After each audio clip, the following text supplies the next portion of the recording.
नमस्कार, आदाब, सत श्री अकाल मित्रों, स्वागत है समाधान कार्यक्रम में आप सभी का। एक धोबी का गधा कुएं में गिर गया। अब धोबी ने सोचा कि गधा तो बहुत बुजुर्ग हो चुका है, क्यों इसे बाहर निकाला जाए, क्यों न इसे इस कुएं में ही दफना दिया जाए।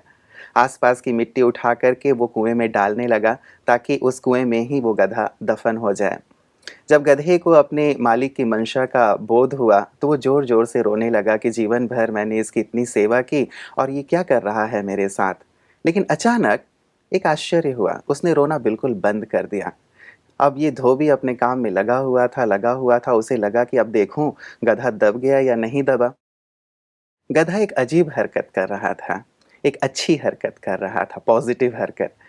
जब ये धोबी उनके ऊपर मिट्टी डाल रहा था, तो वो गधा बार-बार उस मिट्टी को झाड़ कर उस मिट्टी के और ऊपर चढ़ जाता था। अब ये ऊपर डालता था मिट्टी और उसे झाड़ता जाता था गधा, और ऊपर उसे सीढ़ी बनाता जा रहा था। धोबी को लगा कि चलो मैं डालता रहूं, दबेगा ही ये सही। डालता रहा। आखिरकार उसने सीढ़ी बनाते-बनाते वो गधा ऊपर पहुंच गया और जंप लगा कर के भाग गया। एक सुंदर और प्रेरक बात है मित्रों। लगातार हमारे जीवन में भी हमारे आसपास के लोग कई प्रकार की मिट्टी डालते रहते हैं बुरी भावना से। कई लोग हमसे ईर्ष्या करते हैं, कई लोग हमारी आलोचना करते हैं, कई लोग हमारी लेग पुलिंग करते हैं, और इन सब बोझों से कई बार दबकर हम हार जाते हैं, निराश हो जाते हैं, थक जाते हैं कि लोग ऐसा मेरे साथ क्यों कर रहे हैं, और हम उसी दबाव में अपनी वास्तविक परफॉर्मेंस नहीं दे पाते, आगे नहीं बढ़ पाते। जब एक गधे में इतनी अक्ल है कि वो इस मिट्टी को झाड़ कर ऊपर बढ़ गया, इसे उसने आगे बढ़ने का साधन बना लिया, अपने जीवन का आधार बना लिया, तो क्या हम भी इन बुराइयों को झाड़ कर आगे नहीं बढ़ सकते? इन आलोचनाओं, इन ईर्ष्याओं या अनेक प्रकार की जो भी बातें हम पर छींटाकसी की जाती हैं, इन्हें कभी भी अपने ऊपर बोझ ना बनने दें, बल्कि इसे सीढ़ी बनाएं और आगे बढ़ जाएं। वास्तव में समाधान यही लगातार आपको सिखाता है कि जीवन में नकारात्मक ना हो, सकारात्मक बने। कैसे हम जीवन में आगे बढ़ सकते हैं, यही चीज़ लगातार समाधान आपको सिखाता है, और भ्राता जी भी यही प्रेरणा लगातार हमें देते हैं। आइए आज की इस कड़ी में उनका स्वागत करते हैं।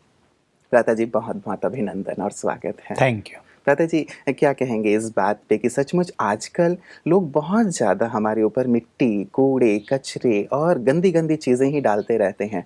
कैसे आगे बढ़ा जाए? बिल्कुल, आपका जो प्रेरक प्रसंग था, मुझे तो लगा कि इसको गधा न कह के बुद्धिमान गधा कहें तो ज़्यादा उपयुक्त होगा। जी। तो सचमुच मनुष्य अगर ऐसी बुद्धिमानी दिखाए और हर नेगेटिव चीज़ को आगे बढ़ने का आधार बना ले, सीढ़ी बना ले, लोग ग्लानि करें, लोग परिस्थितियाँ पैदा करें और हम अपना मार्ग निकाल लें। देखिए, असली बात ये है कि हम अपना मार्ग निकालें। हम वही मार्ग न ढूँढें जिस पर हम चल रहे थे। हम उसी पे चलते हैं, हम वहीं परेशान हो जाते हैं, अब क्या करूँ? लेकिन मार्ग दूसरा है। जैसे कहावत है कि कोई तुम्हारा एक द्वार बंद कर दे तो दूसरा द्वार पहले ही भगवान खोल के रखता है। तो सचमुच हम अपनी बुद्धि का प्रयोग करें, अपनी बुद्धि को मलिन न होने दें। चाहे कुछ भी हो रहा हो, एक नया रास्ता हमारे लिए है, उसकी खोज कर लें धैर्य चित्त होकर, समझदारी पूर्वक, तो हम भी निरंतर आगे बढ़ते रहेंगे और कोई कठिनाई जीवन में आएगी नहीं। कठिनाई करने वाले हार जाएंगे और हम निरंतर आगे बढ़ते चलेंगे। बिल्कुल, थोड़ी-सी धैर्य की आवश्यकता तो वास्तव में व्यक्ति को पड़ती है यस। भ्राता जी, क्योंकि लगातार चारों तरफ से परेशानियाँ यदि आ रही हों, लगातार यदि कोई बोल रहा हो, कई बार मन में एक खिन्नता का भाव पैदा हो जाता है। लगातार पॉज़िटिव हम बने रहें, लगातार प्रकाश की ओर देखते रहें, उसके लिए अपने जीवन का एक सुंदर अनुभव और साथ ही साथ लोगों के लिए भी प्रेरक बातें ज़रूर कहें। देखिए, ऐसा होता है जब मनुष्य को ऐसी चीज़ों में कहीं क्रोध आ जाता है, कहीं वो टेंशन में आ जाता है, कहीं वो बहुत ज़्यादा सोचने लगता है, चिंतित हो जाता है, परेशान हो जाता है, तो उसकी विवेक शक्ति नष्ट हो जाती है। मैं अपने जीवन में बहुत बार क्या याद रखा कि चाहे कुछ भी हो जाए, मुझे अपनी मनोस्थिति बिगाड़नी नहीं है। बातें तो आएँगी और चली जाएँगी, लेकिन हमारी स्थिति बहुत मूल्यवान है। क्या मैं लोगों ने भ्राता जी हाँ, कभी ऐसा किया इस आध्यात्मिक बहुत। मार्ग में भी कि आपकी भी देखिए, लेग पुलिंग हुई सब हो? कुछ होता है जो मनुष्य आगे बढ़ता है। जी। उसके साथ वो सब कुछ होता है जो एक कॉमन मैन के साथ हो रहा है। हर व्यक्ति को उन सब परिस्थितियों से गुजर के ही आगे बढ़ना है जो मनुष्य निर्माण कर रहे हैं, तो हमें भी करना पड़ा। तो मैं एक तो ये बहुत अच्छी बात अपने पास रखी, मैं चिंतन करता था ये बातें मूल्यहीन हैं। जैसे मोटे से उदाहरण के रूप में मैं कहूँ कि हमारी स्थिति का दाम करोड़ों रुपए और जो ये बात है इसका दाम 5-10 रुपए। तो क्या 5-10 रुपए की बात के कारण हम करोड़ों का नुकसान कर सकते हैं? तो मैंने तो ये ध्यान रखा कि अपनी स्थिति को महत्व दिया, क्योंकि बहुत सारी ईश्वरीय ज्ञान की बातें सुनकर ये समझ में आ गया कि हमारी स्थिति इस संसार का आधार है। हमारी स्थिति के आधार से संसार की स्थिति बनती है। तो बातों के कारण यदि हम अपनी स्थिति बिगाड़ लेंगे तो हम बुद्धिमान तो नहीं हुए। तो इसके कारण क्या होता है कि हमारा विवेक यथार्थ रूप से काम करता है, उसकी डिसीजन मेकिंग पावर परफेक्टली काम करती है। और अगर हम विचलित होते हैं तो हम कुछ का कुछ सोचते हैं, इसके पास जाएं, उसके पास जाएं, यहाँ देखें, वहाँ देखें। तो मेरा कुछ ऐसा था कि मेरे साथ ऐसे फ्रेंड नहीं थे जिनसे मैं किसी भी चीज़ को इस तरह शेयर करूं। तो मुझे ऊपर से आवाज़ आती थी, मैं हूं ना तुम्हारा सुप्रीम फ्रेंड। तो मैं उसकी ओर देखता था और क्योंकि इन बातों में मन को मैं विचलित नहीं होने देता था, साक्षी भाव पहले से बहुत बढ़ाया, तो सीधा ध्यान ऊपर जाता था सुप्रीम फ्रेंड की ओर कि बोलो क्या करना है। और बहुत अच्छी टचिंग, बहुत अच्छी प्रेरणाएं ऊपर से सदा ही आती रहती थी। तो ये बिल्कुल एक सुंदर बात है कि अगर परिस्थितियों में बातें आने पर, लोगों के कमेंट्स सुनकर या निंदा होने पर या कहीं खुद हार जाने पर या कहीं खुद असफल हो जाने पर, क्योंकि तब लोगों को जरा मौका मिल जाता है कि अब देखते हैं इन्हें, तो ऐसे में अगर हमें बहुत कुछ सुनना पड़ता है तो मैंने जो रखा एक बहुत सुंदर बात कि अगर आगे बढ़ना है तो सुनने के लिए तैयार। अगर तुम्हें आगे बढ़ना है तो सुनना पड़ेगा। मैंने पक्का कर दिया था अगर आगे बढ़ना है तो सुनने के लिए मैं अपने को तैयार कर लूँ, और मैंने कर लिया। तो ये सुंदर चीज़ें ऐसी रही कि मन शांत रहा और रास्ते मिलते गए। ये रास्ता नहीं, ये ठीक है, उसने वो बंद किया, एक दूसरा सुंदर बाबा ने खोला हुआ था। फिर हमारे साथ तो स्वयं भगवान है, वो हमारा भाग्य निर्माण कर रहा है, वो हमारे लिए मार्ग खोल रहा है, वो मार्ग बना रहा है हमारे लिए। तो हमें विचलित होने की जरूरत नहीं। और मैंने देखा कि रास्ते निकलते गए, उससे भी सुंदर निकले जो पहले थे। तो यदि हम पॉजिटिव रहते हैं भ्राता जी, यदि हम स्पिरिचुअल हैं, यदि ऊपर वाले पे हमें विश्वास है, तब तो हमें रास्ते दिखाई देते हैं और हम उस ओर बढ़ भी जाते हैं। लेकिन जब हम संसार में हैं तो कई बार जब लोग ऐसा करते हैं तो दो स्थितियां हो जाती हैं, या तो हम बहुत ज़्यादा निराश हो जाते हैं, टूट जाते हैं, खिन्न हो जाते हैं, या फिर अंदर एक बदले की भावना पैदा हो जाती है, किसने मेरे साथ ऐसा किया तो मैं इसके साथ ऐसा करूं। क्या वास्तव में किया जाना चाहिए? यही चीज है कि मनुष्य के पास उसके ज्ञान की एक छोटी सी सीमा है, एक दायरा है उसके पास। वो उसी दायरे में घूमता है, उसी में सोचता है उसने ये किया था, मैं ये करूंगा। उसके अंदर क्रोध होता है, उसको इसके कारण रात को नींद नहीं आती, चिंताओं में अनेक विचार चलते रहते हैं, कल मैं ये करूंगा। जब वो उठता है तो कुछ नहीं कर पाता। देखिए ये बड़ी दुविधा है मनुष्य के सामने कि वो इतना सोचता है ये करूंगा, ये करूंगा, ये करूंगा, और वो कुछ भी नहीं कर पाता। तो उसका ये सारा ही सोचना बेकार हो जाता है। तो ऐसे में उसको अपना ज्ञान का दायरा बढ़ाने की बहुत ज़रूरत होती है। ईश्वरीय ज्ञान एक ऐसा अनलिमिटेड नॉलेज है, भगवान परम सत्य है और वो ज्ञान का सागर है। तो उसका ज्ञान भी सागर के समान बहुत विशाल है। उस ज्ञान को यदि हम लेते हैं, उस ज्ञान का यदि हम चिंतन करते हैं, उसके यदि हम अनुभव करते हैं, तो हमारे ज्ञान का दायरा बहुत बढ़ने लगता है। और तब हम हर बात को विभिन्न पहलुओं के अनुसार देख सकते हैं, एक पहलू से ही नहीं, एक दृष्टिकोण से ही नहीं। और तब हमारा सद्विवेक हमें सही गाइडेंस देता है और अनेक चीजें ठीक हो जाती हैं। बिल्कुल, मतलब ईश्वरीय ज्ञान की आवश्यकता बहुत होगी, आवश्यकता है। राजयोग की आवश्यकता होगी, ताकि हम विचलित ना हो, खिन्न ना हो, और नेगेटिव होने की बजाय, या फिर हम ये कहें कि टिट फॉर टैट की बजाय दूसरे रास्ते देख लें ताकि हमारी और ज्यादा हम उन्नति हो। एक बहुत सुंदर ईश्वरीय बात यहाँ याद रखेंगे, जो एक परम सत्य है, यूनिवर्सल ट्रुथ उसको कहेंगे। ईश्वरीय ज्ञान पर चलने वाले भी कई लोग इस बात को भूले रहते हैं, या इस पर विश्वास नहीं रखते, या इसके अनुभव नहीं करते। और वो ये है, अगर हमारी मनोस्थिति श्रेष्ठ होगी तो परिस्थितियां स्वतः ही बदल जाएंगी। मुकाबले इसके कि परिस्थितियां हमारी मनोस्थिति को बिगाड़ें, हमें करना ये है कि हमारी मनोस्थिति परिस्थितियों को बदल दे। ये ऑटोमेटिक होगा अगर हमारे विचार सुंदर हैं, अगर हमारी मनोस्थिति विचलित नहीं हुई। विचलित न होने का अर्थ है हमने अपने को डिस्टर्ब नहीं किया, हम परेशान नहीं हुए, हम चिंताओं में नहीं डूबे, हम ये बदले की भावनाएं, क्रोध, इससे मुक्त रहे और शांत भाव से अपने जीवन में आगे बढ़ते रहे, तो ये मनोस्थिति परिस्थितियों की दीवारों को ढहा देती है। ये बात हमें याद रखनी है। इसलिए बातें आने पर, बातें आएंगी, संसार ही बातों से भरा पड़ा है। कोई ऐसा मनुष्य नहीं जिसके सामने विभिन्न तरह की बातें कई बार हम सोचते हैं कि शायद ये बात ठीक हो जाए तो हम ठीक हो जाएंगे, ये परिस्थिति ठीक हो जाए तो हम ठीक हो जाएंगे, लेकिन शायद ये बात भी गलत है। ये बिल्कुल गलत हो गई, क्योंकि परिस्थिति अगर बिगड़ती जा रही है तो हम ठीक कैसे होंगे? मनोस्थिति हम बिगाड़ रहे हैं। बस इसको ठीक करें कि मनोस्थिति ठीक रखेंगे तो ये परिस्थिति हट जाएंगी। ये हटें तो हम ठीक हों, ये नहीं हम ठीक हों तो ये हटेंगे। लेकिन कई बार बताया जी वो परिस्थितियां हमारी मनोस्थिति को भी ठीक नहीं होने देती हैं, तो ऐसे में भी विशेष करके एक परेशानी होती है। इसी के लिए यही मनुष्य के सामने एक बड़ी परीक्षा की घड़ी होती है कि परिस्थितियां जब चारों ओर से मनुष्य का घेराव कर लें, जब उसको बचने का कोई भी साधन दिखाई न दे, तब भी वो विचलित न हो। और इसके लिए जो राजयोग के पथ पर चल रहे हैं, विशेष रूप से जो नहीं भी चल रहे हैं, उन्हें भी, दोनों को ही सवेरे उठकर शांत मन से थोड़ा अच्छा चिंतन करना चाहिए। सवेरे का समय ऐसा है जो ईश्वरीय ज्ञान के मार्ग पे हैं भी नहीं, उनके मन में भी बहुत सुंदर विचार उठेंगे। वो घर से बाहर निकलें, छत पर जाएं या बाहर घूमें, प्रकृति के सौंदर्य को निहारें, तो विचार सुंदर होंगे और समाधान दिखेगा। और जो ईश्वरीय मार्ग पे चल रहे हैं वो अपने परमपिता से बातें करें। और ये भगवान के स्वयं महावाक्य हैं कि रोज सवेरे मैं तुम्हें समस्याओं का हल देता हूँ। पर बच्चे अपनी बुद्धि को क्लीन रख कर नहीं बैठते, एकाग्रता के साथ नहीं बैठते, मन में और बहुत सारे विचार रखते हैं, इसलिए मेरी उन प्रेरणाओं को कैच नहीं कर पाते।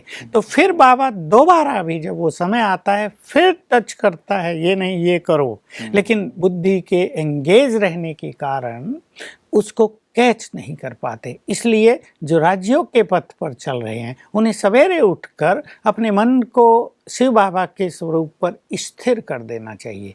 यानी सब चिंताएं छोड़कर, निगेटिव थॉट्स छोड़कर एकाग्र हो जाएं तो आपे ही समाधान बुद्धि में आ जाएगा। ये बहुत अच्छा एक तरीका सबको अपनाना चाहिए। चलिए, एक बहुत अच्छी बात आज के इस कड़ी में भी निकल के आई भ्राता जी कि सुबह उठ करके मन को हमें अब ईश्वर पे एकाग्र करना है ताकि सारी ही समस्याएं भी निर्मूल हो जाएं और यदि कोई समस्या चल रही है तो उसका समाधान भी हमें प्राप्त हो जाएगा। भ्राता जी, हम लोग कल चर्चा कर रहे थे कि ये देवियाँ आती हैं या आत्माएं आती हैं और क्यों आती हैं, कहाँ से आती हैं, आदि आदि पे। तो इसी पे एक प्रश्न हमारे पास मेल आए हुए हैं भ्राता जी। इसमें से ये वीरा जी हैं, ये चंडीगढ़ के किसी पास के गांव से इन्होंने हमें ये मेल भेजा है। ये कहती हैं कि जब मैं देवी के भजन या गीत सुनती हूँ या नगाड़ों की थाप सुनती हूँ तो मेरा शरीर भारी होने लगता है और मैं झूमने लगती हूँ। जैसा देवियाँ आती हैं तो ऐसा होता है, ऐसा कहते हैं। ऐसा लगता है कि किसी और ने मेरे शरीर में प्रवेश कर लिया है, देवी आ गई है, वीर बाबा आदि आ गए हैं। हमारे गांव में कईयों को ऐसा होता है और कई बार गांव वाले कुछ पूछते भी हैं तो भी वो आत्मा कुछ बताती है। मेरे पति को ये बिल्कुल पसंद नहीं है, मुझे भी, इसीलिए मैं ऐसी जगहों पे नहीं जाती। इन गीतों नगाड़ों का मुझ पर कोई असर ना हो उसके लिए क्या कोई उपाय हो सकता है? हाँ, देखिए बिल्कुल ये कुछ लोगों के साथ होता है। हमारे यहाँ भी एक ने ऐसा अनुभव सुनाया कि उसको रात को ऐसा फील होने लगा कि देवी उसके तन में प्रवेश करना चाहती है और इसने उसको रिजेक्ट किया कि नो, मेरा जो फादर है वो इसको स्वीकार नहीं करता। तो रिजेक्ट करने से उसका प्रवेश होना बंद हो गया। अगर ये उसे एक्सेप्ट कर लेती, जरा भी मन में संकल्प रहता कि ओ देवी आ रही मेरे अंदर, कितनी अच्छी बात है, मेरी मान्यता होगी, गांव में मुझे अच्छा मानेंगे, वो इसमें प्रवेश कर लेती। तो इसमें अगर ये सचमुच इससे बचना चाहती हैं, नो डाउट ये आत्माएं प्रवेश तो करती हैं, इसको केवल कल्पना तो नहीं माना जा सकता। पहले हम लोग भी इस पर इतना विश्वास नहीं करते थे, पर जब ये बातें प्रैक्टिकल में सामने आई तो देखा कि आत्माएं आती हैं। भटकती हुई आत्माओं में कुछ अच्छी भी होती हैं, हैं, सभी बुरी नहीं होती। जी। ऐसी आत्माएं जो दूसरों को मदद करती, ऐसी भी कुछ आत्माएं प्रवेश कर लेती हैं। लेकिन इससे ब्रेन वीक होता है, जिसमें प्रवेश करेगी उसका ब्रेन वीक होगा, उसकी हेल्थ पर भी बुरा असर आ सकता है। और कभी ऐसा भी हो सकता है कि उसका ब्रेन इतना वीक हो जाए कि कोई भटकती दुरात्मा उसमें प्रवेश कर ले। तो इससे बचना बिल्कुल सुंदर बात है। और इसको जो संकल्प है, तो जब इसको ऐसी फीलिंग हो, एक तो ये वहाँ जाती नहीं, ये अच्छी बात है, लेकिन घर में भी अगर फीलिंग होने लगे तो तुरंत ये याद करना शुरू कर दे, मैं तो सर्वशक्तिवान की संतान, मास्टर सर्वशक्तिवान हूँ। लगातार इसको याद करें, मेरा ये तन, मेरा ये रथ, ये तो मैं भगवान को समर्पित कर चुकी, ये और किसी के काम नहीं आ सकता, ये अब उसके लिए है, उसी के काम आएगा, और उसकी मुझे आज्ञा नहीं है इस सब के लिए। तो एक मन में रिजेक्शन हो जाएगा ना उसके लिए। जी। और मास्टर सर्वशक्तिवान के अभ्यास से चारों ओर पावरफुल प्रभामंडल क्रिएट हो जाएगा, उसे किरणें फैलने लगेंगी चारों ओर, और कोई भी आत्मा अपने को इसमें प्रवेश करने में असमर्थ पाएगी, क्योंकि ये ऑरा इतना पावरफुल हो जाता है, प्रभामंडल हमारा चारों ओर, जैसे हम बहुत पावरफुल घेरे में बंध जाते हैं। कोई भी ऐसी आत्मा इस घेरे को काट नहीं सकती। तो ये हमेशा कम से कम 21 बार तुरंत बहुत शांति से बैठकर अभ्यास कर लें, मैं तो परमात्मा की संतान, सर्वशक्तिवान की संतान, मास्टर सर्वशक्तिवान हूँ। बस ये इसका समाधान हो जाएगा। बिल्कुल। पता जी, जब इस प्रकार की जो आत्माएँ आती हैं तो ये इतना नाचती क्यों हैं? मतलब वो शांति से भी तो कुछ काम कर सकती हैं या अब ये तो उनसे पूछना पड़ेगा भाई। मतलब वो बाल बिखरा लेना हाँ, या इतना ज़्यादा वो अनकंट्रोल हो जाते हैं, ऐसा भी मतलब क्यों होता है? कभी-कभी ये है कि आत्माएं ये अतृप्त रहती हैं। अब इनकी इच्छाएं तो बहुत होती होंगी, और वो इच्छाएं बॉडीलेस होने के कारण वो पूर्ण नहीं कर पाती। तो उनकी जो इच्छाएं हैं वो दूसरे के तन में आके वो इस तरह पूर्ण करती है। मान लो उनको इच्छा है मैं तो डांस करूं, मैं तो ये करूं, वो करूं, मैं तो बाल खोल के घूमूं, और ये तो वो उस तन में आके करने लगती है। अच्छा भ्राता जी, साइकोलॉजिस्ट इस चीज़ को नहीं मानते कि कोई आत्मा आती है, वो कहते हैं कि ब्रेन की ही कोई डेफिशिएंसी है। तो इस बात में भी क्या सच्चाई हो सकती है कि चलो ब्रेन में ही किसी के कुछ केमिकल लोचा जिसको कहते हैं आजकल लोग, कि ऐसा कुछ हो जाए जिसके कारण वो इस प्रकार से अनकंट्रोल्ड हो जाते हैं, या उनका अपने शरीर या सेंसेस के ऊपर से कंट्रोल खो जाता है? तो होता है कभी कभी ऐसा होता है कुछ केसेज में, और साइकेट्रिक ट्रीटमेंट के द्वारा वो केस ठीक भी हो जाते हैं। लेकिन ये चीज़ें भी आजकल चल रही हैं, विदेशों में भी चल रही हैं, उनको मीडियम ही कहते हैं, उनके तन में आके काम करते हैं। एक जगह तो ऐसा हो रहा था, एक बहुत बड़ा सर्जन किसी के तन में आके सर्जरी करता था, और सर्जरी करने में न चीर-फाड़, न कोई दिखता था, और न ब्लड बाहर आता था, और वो उस चीज़ को ठीक कर देता है। बहुत चला वहाँ, लेकिन ये सब थोड़ा समय ही चलती हैं। प्रैक्टिकल में लोग ठीक हुए, मीडियम में आके उन्होंने किया। तो ये हैं तो सही घटनाएं, पर कहीं कहीं ये साइकेट्रिक पेशेंट भी लोग इस तरह के होते हैं, और कहीं कहीं लोग इस तरह का दिखावा भी करने लगते हैं। ऐसे भी कुछ लोग हैं आजकल, लोग बहुत इसका भी क्रेज हाँ बहुत होता है कि लोग चढ़ावा चढ़ाएंगे, मान्यता हो जाएगी तो हम भी कुछ कर लें, तो कहीं कहीं ये दिखावा और बनावट भी हो जाती है। लेकिन ऐसी चीज़ों से तो हर मनुष्य को सावधान रहना ही चाहिए। और ये जो देवियाँ आदि आती हैं, इनमें भी कुछ दम नहीं होता है। असली चीज़ तो परमात्म मिलन है, असली चीज़ तो हमें अपनी शक्तियों में वृद्धि करने की बात है, हमें स्वयं को बहुत पावरफुल बनाने की बात है। ये सब चीज़ें तो भक्ति का एक छोटा सा खेल पाल चल रहा है आजकल। तो भ्राता जी, आप क्या सजेस्ट करेंगे? जैसे इन्होंने भी कहा था कि मैं इसे मुक्त होना चाहती हूँ, आपने स्पिरिचुअल प्रैक्टिसेस तो बताए, क्या इन्हें किसी ऐसे मनोचिकित्सक की भी सलाह ले लेनी चाहिए? नहीं, इसकी ज़रूरत नहीं, वो इसकी पेशेंट है ही नहीं, वो तो आत्मा उसमें प्रवेश करना चाहती है, इसको फीलिंग होती है, और ये जैसे ये अभ्यास करेगी तो वो इससे मुक्त हो जाएगी, और कुछ ही नहीं करने की। क्योंकि कभी कभी साइकेट्रिक ट्रीटमेंट लेने से क्या होता है, दवाइयाँ ब्रेन को और वीक कर देती हैं। तो ऐसे बहुत केसेस सामने आए हैं कि मनुष्य फिर जीने लायक भी नहीं रहा।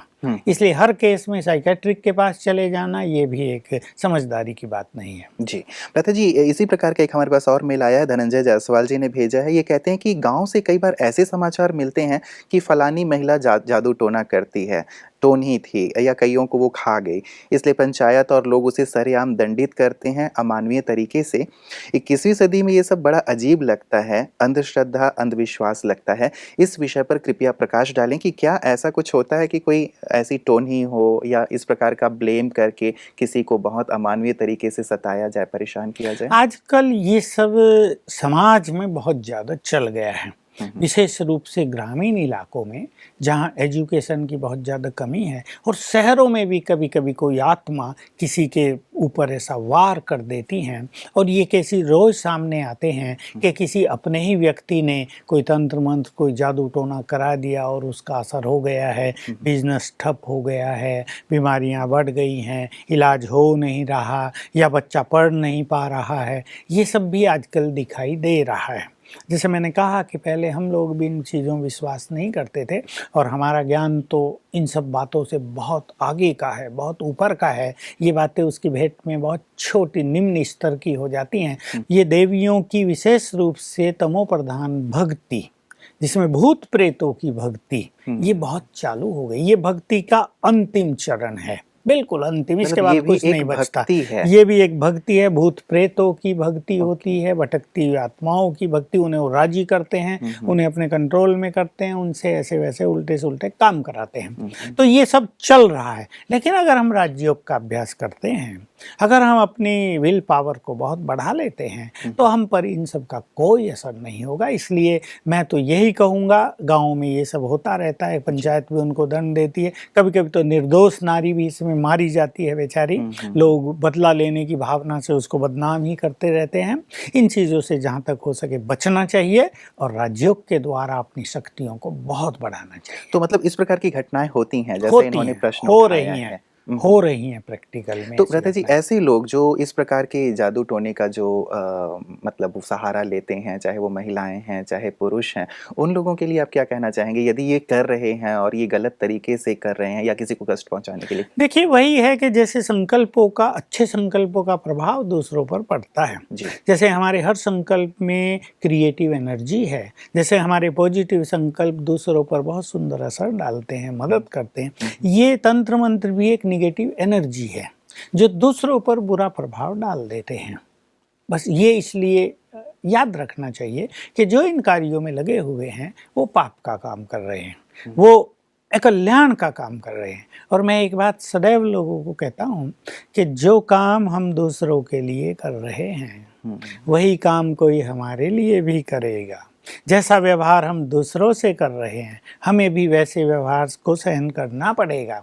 इसलिए इसको बड़ा पाप मानकर इस सब धंधों में नहीं जाना चाहिए। वैसे ही संसार में पाप बहुत बढ़ा हुआ है, उसकी कोई कमी नहीं है, और पाप बढ़ाने की आवश्यकता नहीं है। अब समय है पुण्य करने का, अब समय है दूसरे मनुष्यों को मदद करने का। ये बदला लेने का भावना कि उसकी ज़मीन मैं हड़प लूँ, इसका ये धन संपत्ति मेरी हो जाए।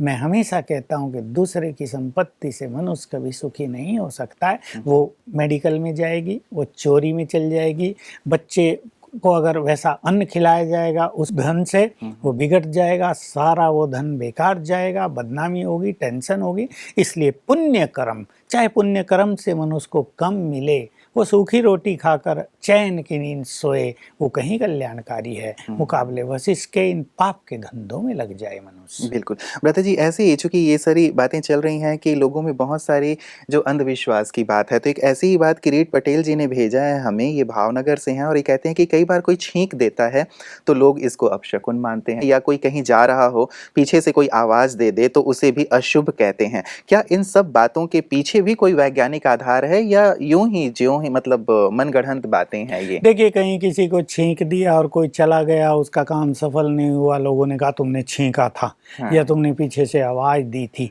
वास्तव में तो कॉमन चीजें हैं, छींक भी एक शारीरिक प्रक्रिया है कॉमन। इन चीजों के अंधविश्वास में मनुष्य को इतना भटकाना नहीं चाहिए। स्वयं को अपने सुंदर अच्छे विचार करें, और जब घर से बाहर निकल रहे हों तो विशेष रूप से ये अभ्यास करके निकलें, मैं मास्टर सर्वशक्तिवान हूँ, विघ्न विनाशक हूँ, सफलता मेरा जन्म सिद्ध अधिकार है, मुझे सफलता मिलेगी ही, मेरे साथ तो स्वयं भगवान है। तो सुंदर विचारों के साथ घर से निकलेंगे, अर्थात सुंदर वाइब्रेशंस के साथ घर से निकलेंगे, तो ये वाइब्रेशंस हमारे हर कार्य को इफेक्ट करेंगे और कहीं भी हमारा कल्याण नहीं होगा। मतलब इसका कोई वो नहीं है, वैज्ञानिक आधार नहीं है कि किसी ने छींक दिया या किसी ने पीछे से आवाज दे दी, बस ये केवल एक मान्यता है। शायद कोई कभी निकला हो और इस प्रकार की घटना घटित हो गई हो।